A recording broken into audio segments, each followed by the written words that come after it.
جب ان کے سامنے حضرت رحمان کی آیتیں پڑھی جاتی تھی تو سجدہ کرتے ہوئے اور روتے ہوئے زمین پر گر جاتے. پھر ان کے بعد بعض ایسے نالائق پیدا ہوئے جنہوں نے نماز کو برباد کیا اور نفسانی ناجائز خواہش کی پیروی کی. اللہ اکبر، اللہ اکبر. نفسانی ناجائز کی خواہش کی پیروی کی، سو یہ لوگ عنقریب آخرت میں خرابی دیکھیں گے. ہاں، مگر جس نے توبہ کر لی اور ایمان لے آیا اور نیک کام کرنے لگا، سو یہ لوگ جنت میں جاویں گے اور ان کا ذرا نقصان نہ کیا جاوے گا. اور وہ ہمیشہ رہنے کے باغ جن کا رحمان نے اپنے بندے سے غائبانہ وعدہ فرمایا ہے، اور اس کے وعدے کے کوئی چیز کو یہ لوگ ضرور پہنچیں گے. وعدے کی ہوئی چیز کو یہ لوگ ضرور پہنچیں گے، جس جنت میں وہ لوگ کوئی فضول بات نہ سننے پائیں گے بجز سلام کے، اور ان کو ان کا کھانا صبح شام ملا کرے گا.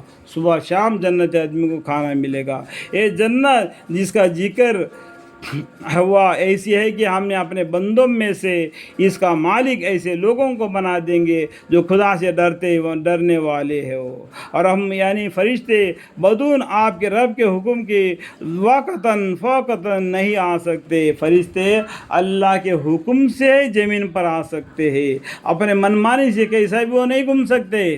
فرشتے اللہ کے حکم کے بالکل تابعداری کرتے ہیں. اس کی ملک ہے ہمارے آگے سب چیزیں اور ہمارے پیچھے کی سب چیزیں، اور جو چیزیں ان کے درمیان میں ہے، اور آپ کا رب بھولنے والا نہیں. سب آسمان میں زمین میں ساتوں زمین میں ساتوں آسمان میں کوئی بھی چیز ہے اللہ تعالیٰ کو سب کو معلوم ہے. سب کی روزی اللہ تعالیٰ پہنچا دیتا ہے. وہ رب ہے آسمانوں اور زمین کا اور ان سب چیزوں کا جو ان دونوں کے درمیان میں ہے. سو اے مخاطب، دیکھو یہاں پر دیکھو، اے مخاطب مطلب کیا ہے؟ ہمارے پیغمبر کو بولتے ہیں انڈائریکٹ میں انگلی دکھا کے بتا رہا ہوں. دیکھو اے مخاطب مطلب کیا ہے؟ ہمارے پیغمبر صلی اللہ علیہ وسلم کو انڈائریکٹ میں بولتے ہیں تو اس کی عبادت کیا کر اور اس کی عبادت پر قائم رہا. ایک اللہ کی عبادت کرو، اسی پر قائم رہو. بھلا تو کسی کو اس کا ہم صفت بناتا ہے جانتا ہے. اور انسان منکر باز یوں کہتا ہے کہ جب میں مر جاؤں گا تو کیا پھر زندہ کر کے قبر سے نکالا جاؤں گا، جیسا کہ ہندوازم میں بولتے ہیں کہ death and life, death and life, death and life. ایسا اسلام نہیں کہتا ہے. اسلام میں ایک ہی مرتبہ اس کو زندگی کا ملتا ہے، اور اس کے بعد میں ایک بار موت مل جاتا ہے. اس کے بعد میں قیامت کے دن اس کا حساب کتاب ہو جائے گا. یہ اسلام کہا جاتا ہے، ان کا لا جائے گا. یہ انسان اس بات کو نہیں سمجھتا کہ ہم اس کو اس کے قبل عدم سے وجود میں لا چکے ہیں. دیکھو مٹی سے انسان کو بنا دیا، اس کے بعد میں نطفہ سے انسان کو بنا دیا، پھر زمین میں لے گیا، پھر دوبارہ اس کو پیدا کرے گا. کیا اللہ تعالیٰ اس پر قادر نہیں؟ سورہ یاسین میں بلاتا ہے بلا وہ الخلاق العلیم انما امرہ اذا اراد شیئا ان یقول له کن فیکن فسبحان الذی بیدہ ملکوت کل شیء والیہ ترجعون. اور اس وقت کچھ بھی نہ تھا، اور اس وقت کچھ بھی نہ تھا، انسان نہ تھا. اللہ تعالیٰ نے کیا کیا؟